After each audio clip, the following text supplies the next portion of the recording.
প্রিয় বন্ধুরা, তো তোমরা সবাই কেমন আছো? আলহামদুলিল্লাহ, আমিও ভালো আছি।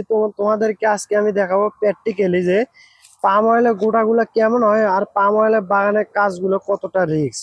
আসলে তোমরা হয়তো বা দেখলে বুঝতে পারবে না কতটা রিস্ক। এই যে ফলটাকে যে দেখতে পাচ্ছ না, এই ফলে কিন্তু অনেক কাটা আছে, ঠিক আছে?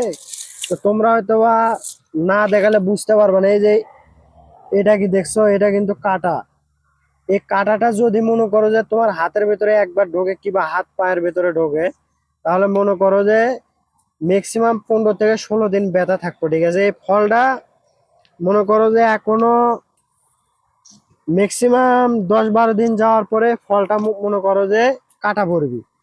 আর সাইডে যে ফলটা দেখে পাচ্ছ, এই ফলটা কিন্তু মনে করো যে এখনো কাঁচা, ঠিক আছে? এখনো এই ফলটা কিন্তু পাকেনি। তো মনে করো যে